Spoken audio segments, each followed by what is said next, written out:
Hello guys, welcome to Zeenat garden and சமையல். இன்றைக்கி நம்ம என்ன பண்ண போகிறோன்னா பரோட்டா. இப்போ நம்ம ஒரு முட்டை எடுத்துருக்கோம்.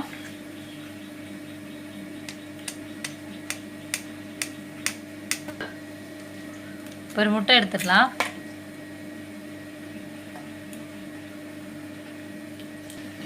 ஒரு ஸ்பூன் சர்க்கரை,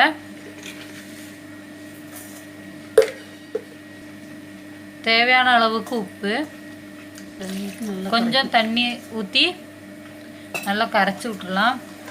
சர்க்கரை உப்பெல்லாம்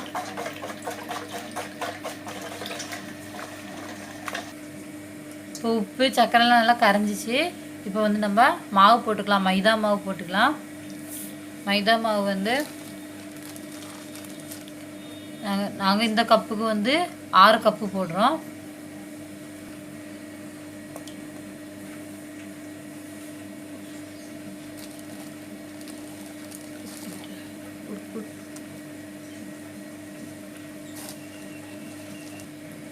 அரை கிலோ மாவு எடுத்துருக்கோம். இப்போ நல்லா பிசைஞ்சிக்கலாம். தண்ணி கொஞ்சம் கொஞ்சமாக ஊற்றி நல்லா பிசைஞ்சு எடுத்துக்கோங்க. இப்போ கொஞ்சம் பால் ஊற்றிக்கலாம்.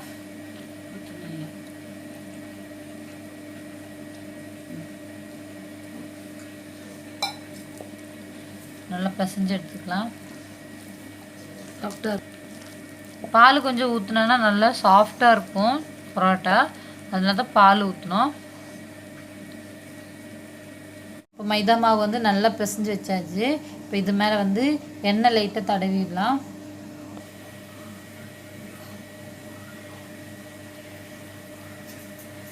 இது மாவு காயாமல் இருக்கிறதுக்கு தான் எண்ணெய் மேலே தடவிட்டு இருக்கோம்.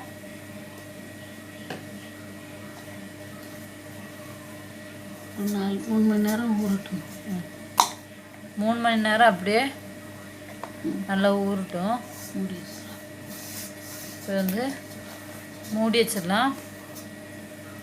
3 மணி நேரம் கழிச்சிட்டு பார்க்கலாம். இப்போ 3 மணி நேரம் ஆயிடுச்சு. இப்போ நம்ம பார்க்கலாம் மாவு எப்படி இருக்குன்னு.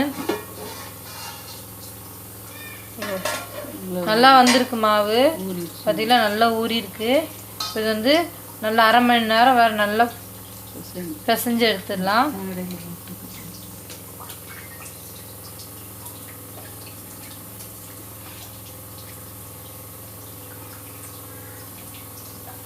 இப்போ மாவு நல்லா அழுத்தி பிசைஞ்சாச்சு. இப்போ நம்ம பால் பிடிச்சி வச்சுக்கலாம். எப்படி பால் பிடிக்கிறதுன்னு பார்த்துக்கோங்க.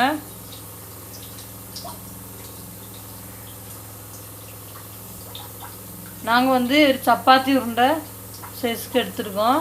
உங்களுக்கு இதோட கொஞ்சம் பெருசாக வேணாலும் கூட நீங்கள் எடுத்துக்கோங்க. நல்லா உருட்டிக்கலாம். அது மேலே அப்படியே எண்ணெய் தடவிடலாம். பால் மேலே அப்படியே எண்ணெய் தடவிடலாம்.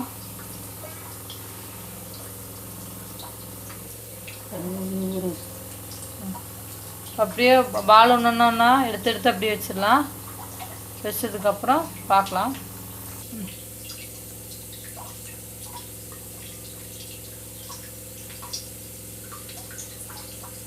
அதே நம்ம இவ்வளோ பால் எடுத்து வச்சாச்சு.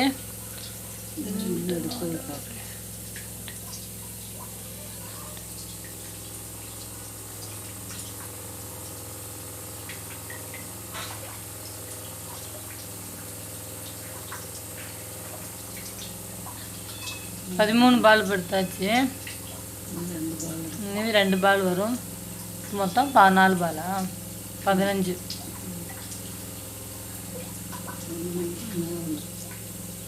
பால். அதில் பால்லாம் பிடிச்சி வச்சாச்சு. இந்த பால் மேலே எண்ணெய் தடவி ஒரு அரை மணி நேரம் அப்படியே வச்சிடலாம். வச்சதுக்கப்புறம் நல்லா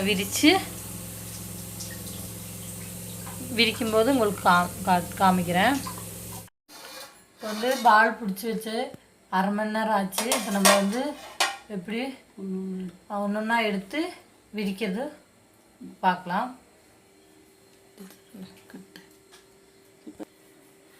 நாங்கள் சப்பாத்தி கட்டையில் தான் சப்பாத்தி கட்டை வச்சு தான் விரிக்கிறோம். எவ்வளோ நைஸாக எவ்வளோ நைஸாக விரிக்க முடியுமோ அவ்வளோ நைஸாக விரிச்சுக்கோங்க. தெரியுதா பாருங்க, கீழே இருக்கிற அந்த இது கூட தெரியுது உங்களுக்கு பாருங்கள், நைஸாக வருது பாருங்கள். இந்த மாதிரி விரிச்சிட்டு அப்புறம் நம்ம கத்தி வச்சு இப்படியே கிழிச்சு விட்டுக்கலாம். நல்லா விரிட்டு நல்லா நைஸாக விரிச்சுக்கலாம். லைட்டாக எண்ணெய் தடவிக்கோங்க. எண்ணெய் தடவிட்டு திருப்பி அது மேலே இன்னும் கொஞ்சம் விரிச்சுக்கோங்க.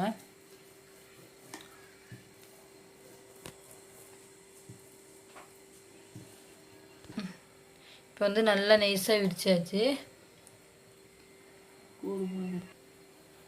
லைட்டாக எண்ணெய் தடவிக்கோங்க.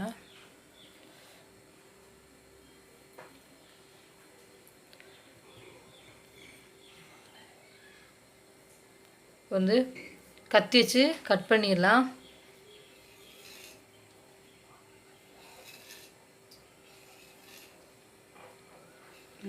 நாங்கள் வந்து வீசி அடிக்கிறது இல்லை, வீசி அடிக்காமறதுனால கத்தி வச்சு இப்படி கிழிச்சு எடுத்துடுறோம். ஹோட்டல்லலாம் பார்த்திங்கன்னா வீசி அடிப்பாங்க. பார்த்திங்களா எப்படி கிழிச்சிருக்காங்கன்னு. இப்போ கிழிச்சதுக்கப்புறம் அந்த பார்த்திங்களா இந்த மாதிரி எடுத்துடணும். எண்ணெய் போட்டுட்டு ஒரு பக்கமாக எடுத்துக்கோங்க.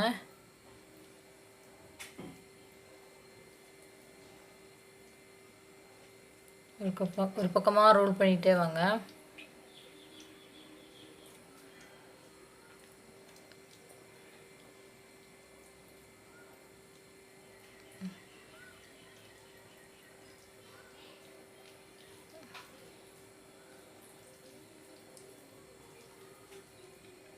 இப்போ வந்து அப்படியே சுற்றிடலாம்.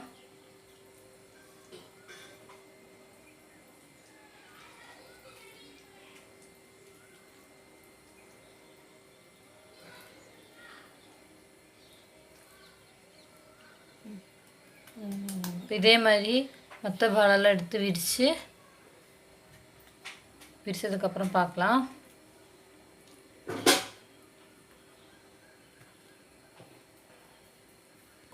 இப்போ நம்ம கிழிக்கும்போது இந்த பக்கம் பார்த்திங்களா இந்த ஜாயிண்ட் அப்படியே இருக்கணும்.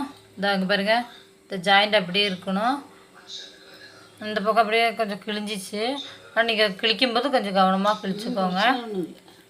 இப்போ வந்து நம்ம இதை ரோல் பண்ணிக்கலாம். ஒன்றும் பிரச்சனை இல்லை. எப்படி இருந்தாலும் இதே மாதிரி எல்லா பால்ஸும் ரோல் பண்ணி வச்சுக்கலாம். மாவு நல்லா ஊறி இருந்தான்னா பார்த்திங்களா கையிலே விரிச்சிடலாம். நல்லா நைஸாக வந்துடுது. வீசணும்னு தேவையில்லை. இந்த மாதிரி சப்பாத்தி கட்டை வச்சு விரிக்கணும்னு இல்லை, கையிலே விரித்து எடுத்துடலாம். இப்போ நல்ல மாவு ஊறனால பார்த்திங்களா கையிலே நல்லா விரியுது.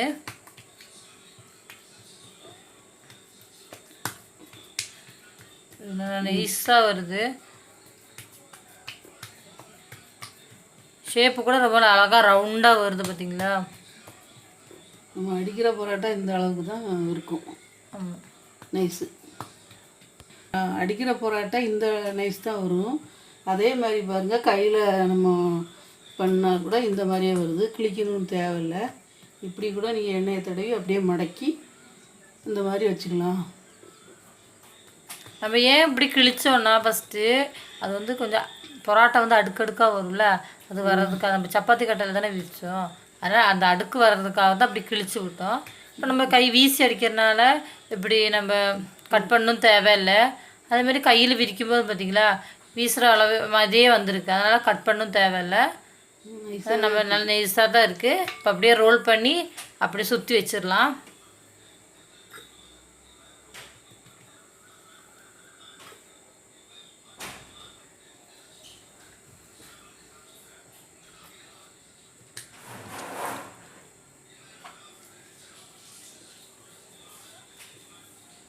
இப்படி சுற்றி எடுத்துடலாம். கையில் அடிக்கிற பரோட்டாலாம் இப்படி தான் எடுப்பாங்க. இந்த பாருங்க, அப்படியே சுற்றி வச்சிடலாம்.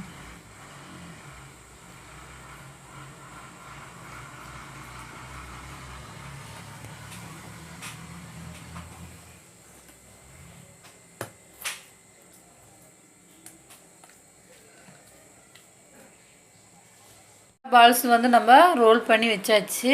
இப்போ வந்து நம்ம விரிச்சு எடுத்துடலாம். பாருங்கள் எப்படி விரிக்கிறதுன்னு பாருங்கள். பசங்க கேட்டுட்டாங்கன்னா 2 பேர் எடுக்கலாங்க.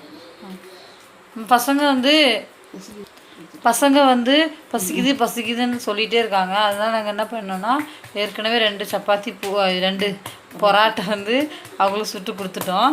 அது வீடியோ எடுக்கல. இப்போ தான் பார்த்தீங்களா எப்படி விரிச்சாங்கன்னு. நல்லா விரிஞ்சிச்சு. விரிச்சிச்சு. இப்போ வந்து சுட்டு எடுத்துடலாம்.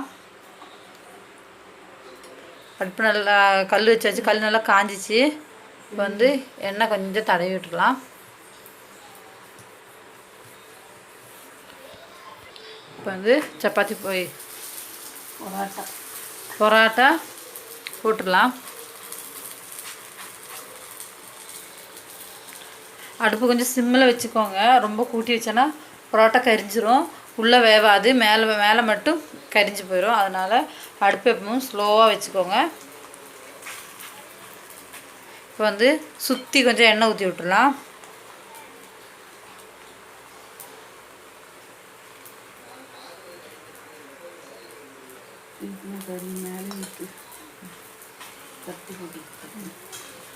இப்போ வந்து திருப்பி போட்டுடலாம். இதா ப்ரௌன் நிறமாக வந்துச்சு. அந்த பக்கம் நல்லா வேகட்டும். இப்போ வந்து இங்கேயும் கொஞ்சம் வந்துச்சு. இப்போ இப்படி திருப்பி போட்டுகிட்டே இருக்கலாம்.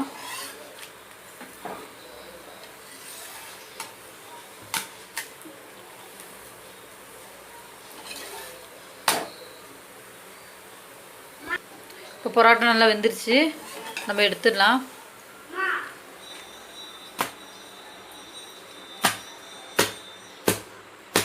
சூடோடு இப்படி அடித்தா தான் கொஞ்சம் நல்லாயிருக்கும்.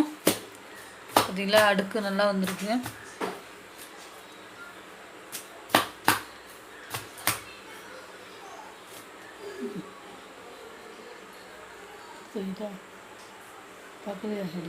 அடுக்கு பார்த்தீங்களா எவ்வளோ அடுக்காக இருக்குது பாருங்க. பாருங்க நல்லா சாஃப்டாக இருக்குது பரோட்டா. இப்போ வந்து இதே மாதிரி இதெல்லாம் சுட்டு எடுத்துட்டு பார்க்கலாம். 2வது பரோட்டா பார்த்தீங்களா நல்லா வெந்துச்சு. நல்லா அழகாக வந்திருக்கு.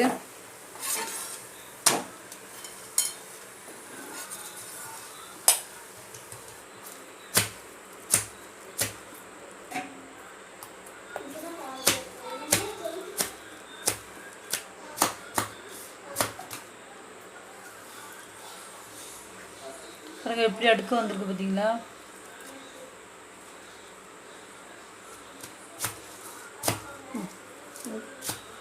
இப்போ பார்த்தீங்களா பரோட்டாலாம் சுட்டு முடிச்சாச்சு. ஒரு தட்டில் மாற்றி வச்சுருக்கோம். பார்த்தீங்களா பக்கத்தில் வந்து பீஃப் குழம்பு. இப்போ பார்த்தீங்கன்னா பரோட்டா பார்த்தீங்களா நல்லா அடுக்கடுக்காக வந்திருக்கு. இதை பார்த்தீங்களா நல்லா அடுக்கடுக்காக வந்திருக்கு. நல்லா சாஃப்டாக இருக்குது. இதை பார்த்தீங்களா நல்லா சாஃப்டாக இருக்குது.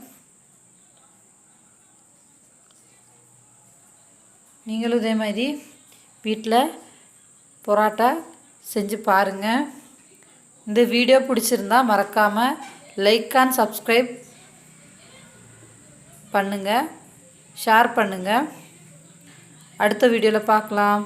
இந்த பீஃப் குழம்பு எப்படி செய்கிறதுன்னு அடுத்து நெக்ஸ்ட் வீடியோவில் போடுறேன். பாய்.